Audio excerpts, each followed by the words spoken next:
prepared to be surprised at the results. You're here because you want something in your life to change. We can agree on that much, can't we? Even though we don't know each other. Change is a strange beast. We want it, yet if it's too big, we can feel scared of it. But the worst part about it is, not many people know how to create it on demand. Being in control of change is to be in control of your destiny, and to a very great extent, your emotions. The question is, how do you bring about the changes you desire? How do you attract more money or feel more confidence? Can such things be done at will? We've been conditioned to believe that many things in life are outside our control. We say things are just in our genes or our DNA, or we believe that certain things are just a matter of luck. You know, it's not what you know, it's who you know, or some people are just born lucky.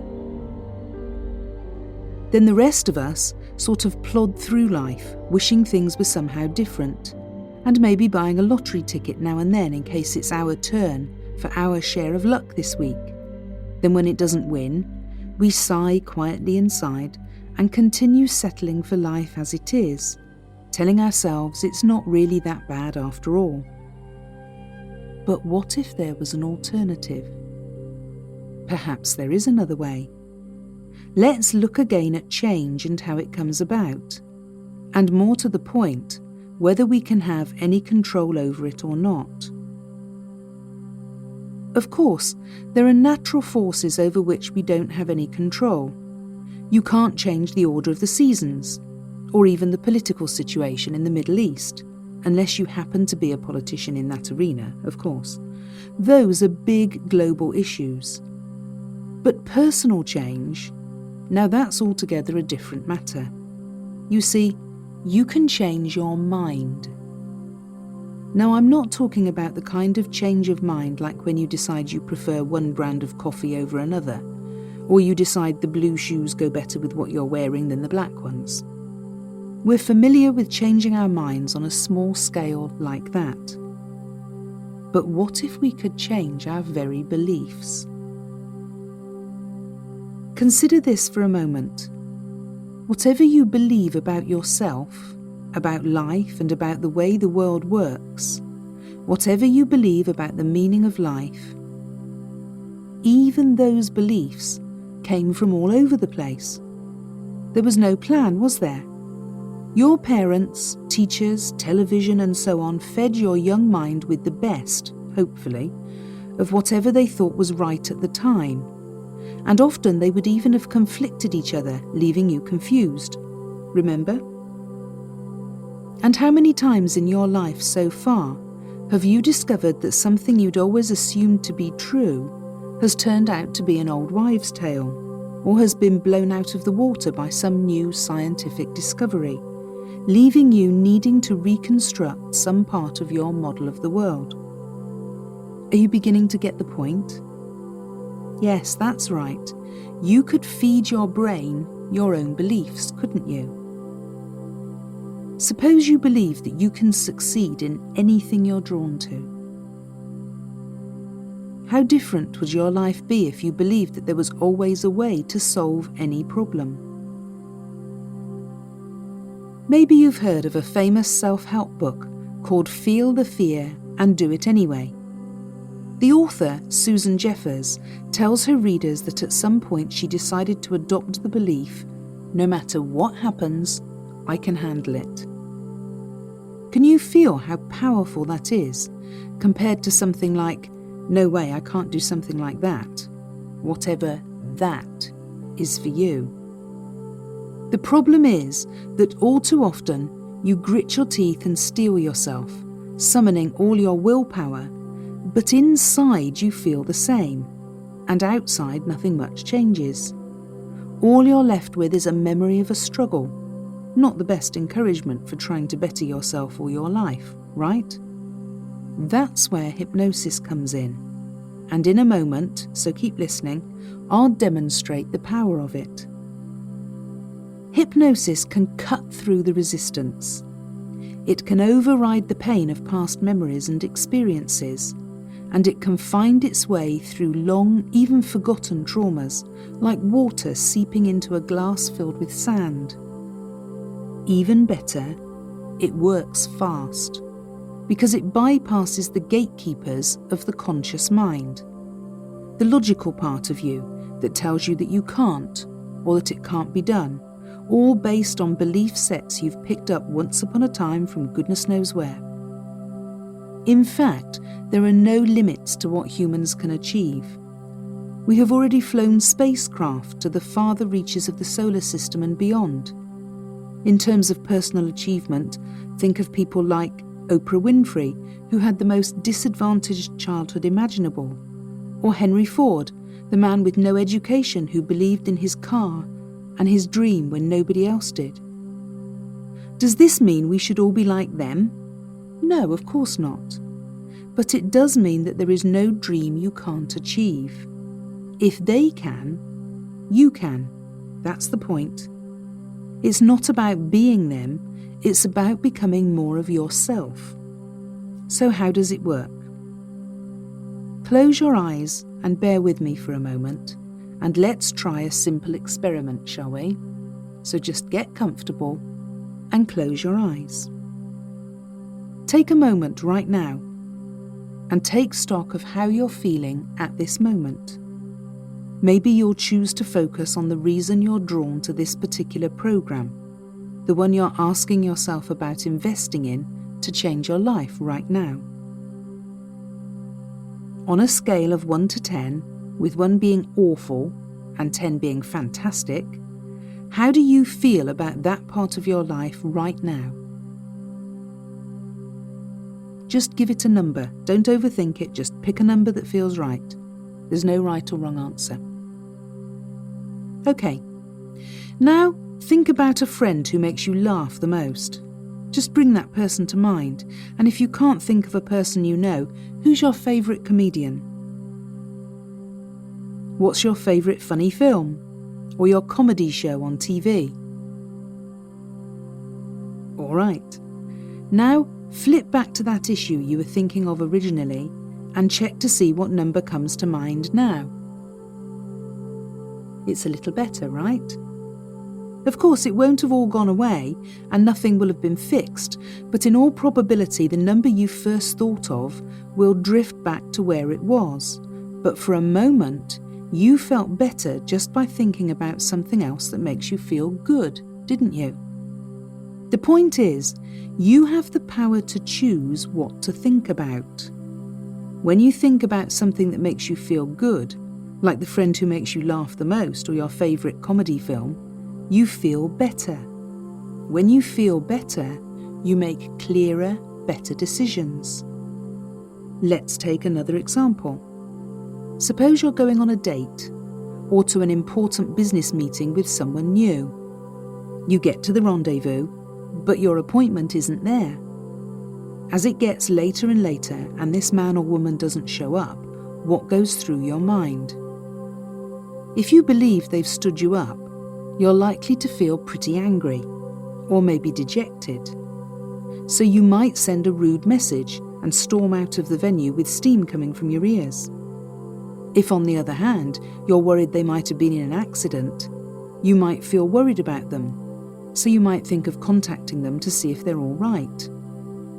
And what if you got home and discovered that you'd made a mistake, and there on your calendar it was clearly marked that the meeting is actually next week? Can you see that your behaviour will be dictated by your thoughts and beliefs about that situation? And the consequences and outcomes could be very different in each case. The consequences and outcomes will be driven by what you believe to be the case. Now, here's the brilliant part. What you've just discovered is that you can change your thoughts. In other words, you've changed your mind, and your feelings and behaviours change accordingly and automatically. And they change your outcomes. But first, you had to remember to change your thoughts.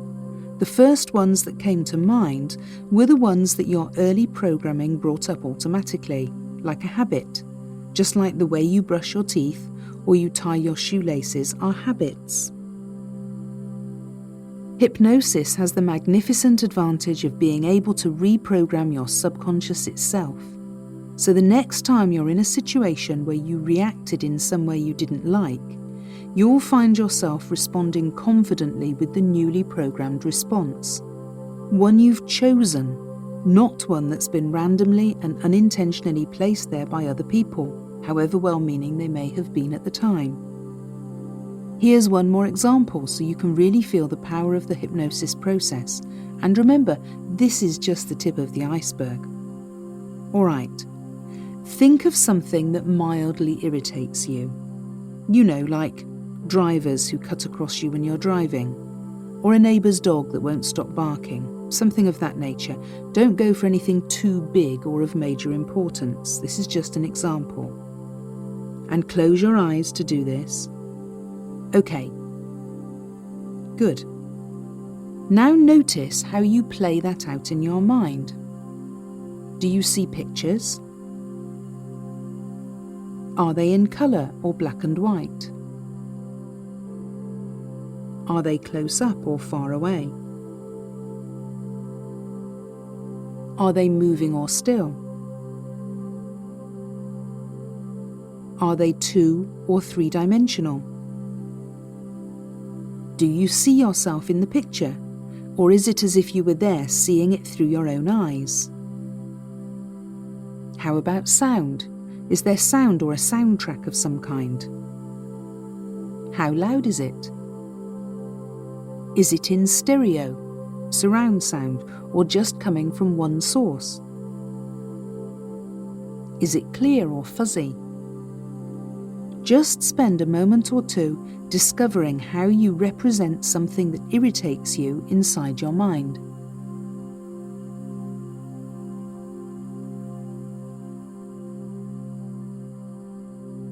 Okay, now open your eyes.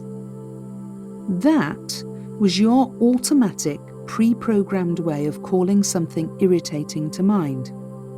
So, close your eyes again, and this time think of something you enjoy, like maybe ice cream, or some comedy on TV, or dancing, something you do fairly regularly, perhaps a hobby you find really fun and enjoyable. Got something?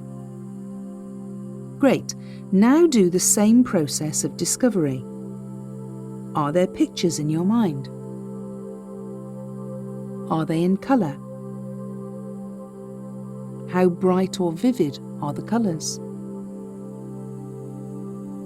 Is it 2 or 3-dimensional? Close up, far away, or middle distance? Are you in the picture, or are you seeing it through your own eyes as if you were back there? Check the soundtrack just like before. Loud or soft? Non-existent?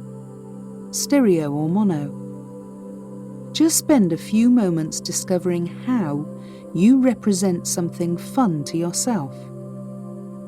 Don't worry, there are no right or wrong answers. This can be as individual as your fingerprint. When you know a lot about your way of recalling fun and enjoyable things, open your eyes once more.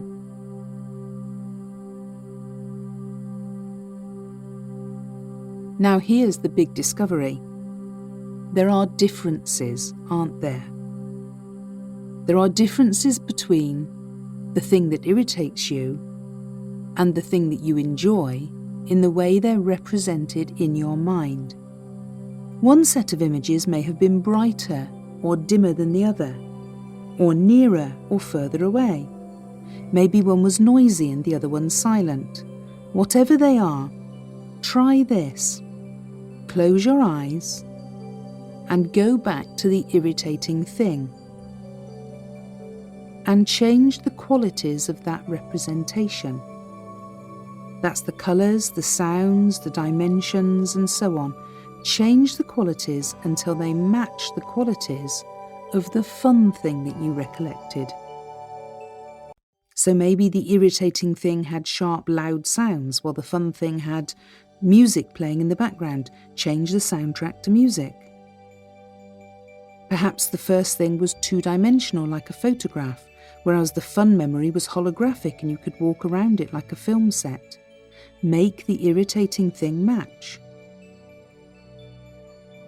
Just play with it. This very playing is the beginning of you taking control. Do this for a couple of moments.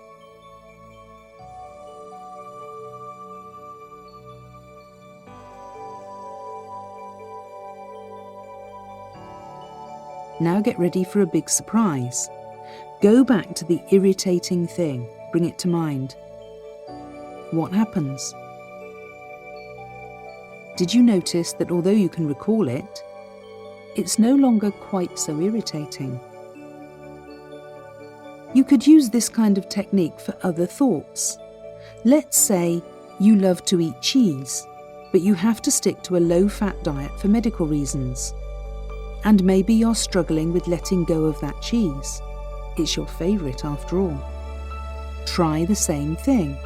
You can always go back and visualise yourself eating cheese and how delicious it is, and play with it. Go into the scene and then add chilli or mustard or anything you hate to the cheese in your hand. Tripe is a good one, by the way. Change the soundtrack to the music from Psycho or the Funeral March, and then see what results you get. You should find that the food you found so irresistible is, well, a little more resistible now. Again, just play with it. The very playing starts to place you firmly in control. Do this for a couple of moments and then see what happens.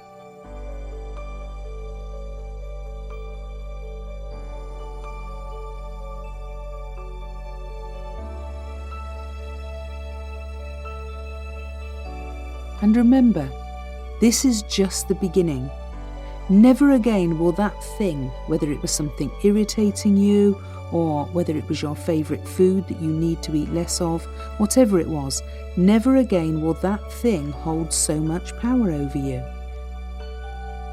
You are starting to take control of your life because you're discovering that you can control what's inside your mind. Hypnosis allows you to choose the programming, not some long-forgotten idea, not even a well-remembered traumatic experience either. You see, it's not the event that gets in your way, but the way your mind reacts to the memory of that event. And that's within your power to change right now. You're going to love your life and the self you'll become through some gentle hypnosis. It's gentle yet powerful, and it's perhaps the fastest way known to take control of your destiny. So now you have an idea of what hypnosis and NLP can do for you, and how you can use it to change your thoughts, and therefore change your confidence and your life. Next, to enjoy the full experience, visit us online at hypnosisbootcamp.com and unlock the entire Law of Attraction Bootcamp program for yourself, your 7-day ticket to manifesting your desires into your life. Manifesting whatever you dream of, bringing abundance and good things into your life and trusting that all will be well, these traits aren't reserved for the select few. Instead, allow your subconscious mind to work for you, transforming your current goals into reality. Invest today in your subconscious, the most powerful part of you, and let it help you to achieve the life you truly deserve. The Law of Attraction Bootcamp course comes with a full 1-year money-back guarantee, so visit us online now to take advantage at hypnosisbootcamp.com.